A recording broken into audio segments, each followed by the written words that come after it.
August Hasina সরকারের পতনের মাধ্যমে আমরা নতুন স্বাধীনতা অর্জন করলেও হারিয়েছি প্রায় 2000 মানুষের তাজা প্রাণ। বিভিন্ন সূত্র মতে এই সংখ্যাটা 2000-এরও বেশি। আহত হয়েছেন 30,000-এরও বেশি, যাদের অনেকেই চিরতরে অন্ধ বা পঙ্গু হয়ে গিয়েছেন। এই গণঅভ্যুত্থানে উত্তরা ছিল এক বিরচিত অধ্যায়।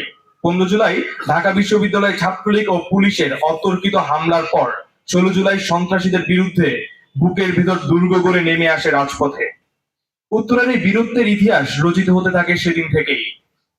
18, 19 জুলাই ও 5 আগস্ট উত্তরায় যে গণহত্যা চালানো হয় তা দেখেছে সারা বিশ্ব।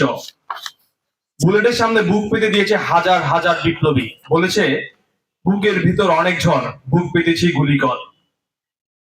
গণঅভ্যুত্থান পরবর্তীতে আমরা জুলাই রেভলিউশনারি অ্যালায়েন্স শহীদ ও আহতদের সঠিক সংখ্যা নিরূপণের তথ্য সংগ্রহ, ডকুমেন্টারি ফিল্ম তৈরি ও প্রচার এবং ওয়েবসাইট ভিত্তিক ডিজিটাল আর্কাইভ তৈরির কাজ চালিয়ে যাচ্ছি।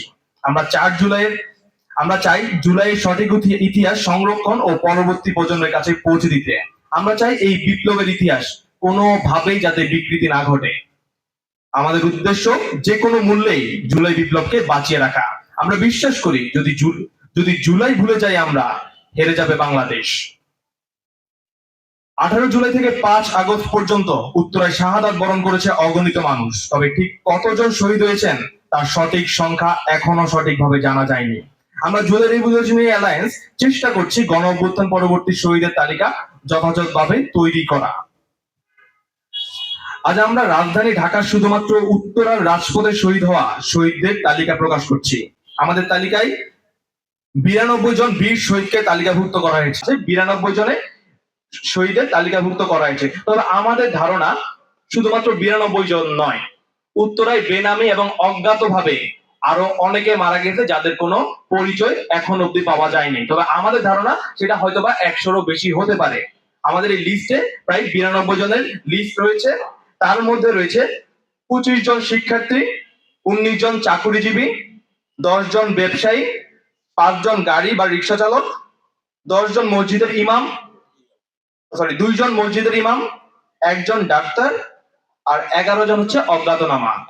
আমরা বিভিন্ন হসপিটালের সোর্স থেকে আমরা 11 জন অজ্ঞাতনামা লিস্ট পেয়েছি, যাদেরকে 18, 19 এবং 5 তারিখ 18, 19, 4 এবং 5 তারিখ উত্তরার বিভিন্ন হসপিটাল থেকে, আর যেহেতু লাশ শনাক্ত করতে পারেনি, ঢাকা মেডিকেলের কিংবা বিভিন্ন মেডিকেলের মর্গে পাঠানো হয়েছিল, সেই 11 জন অজ্ঞাতনামা আমাদের লিস্টে রয়েছে। সময় অনুযায়ী শহীদের সংখ্যা: 18 জুলাই উত্তরায় মারা গিয়েছে প্রায় 20 জন, 19 জুলাই 22 জন, 4 আগস্ট মারা গিয়েছে 7 জন, 5 আগস্ট 42 জন। স্বাধীন হওয়া পরবর্তী উত্তরায় বিকাল 4টার পরে উত্তরায় অনবরত গুলি চালিয়েছে এবং সেই গুলিতে আমরা স্বাধীন হয়েছি, কিন্তু উত্তরার মানুষের স্বাধীনতা পেতে আরো দেরি হয়েছে। প্রায় 42টি তাজা প্রাণ সেদিন ঝরে গিয়েছে, তার কোনো হদিস আমরা তাদের অনেকের, আবার এই 42 জনের বাইরে অনেকের হদিস আমরা পাইনি 5 তারিখে। এবং 7 আগস্ট চিকিৎসারত অবস্থায় আরো একজন শহীদ হয়। এখন বলছি বয়স ভিত্তিক পরিসংখ্যান। 10 বছরের কম বয়সী রয়েছে 1 জন, 10 থেকে 20 বছর বয়সী 17 জন, 21 থেকে 30 বছর বয়সী 26 জন, 31 থেকে 40 বছর বয়সী 18 জন, 41 থেকে 50 বছর বয়সী 11 জন, 51 থেকে 60 বছর বয়সী 2 জন এবং 60 বছরের ঊর্ধ্বে 1 জন।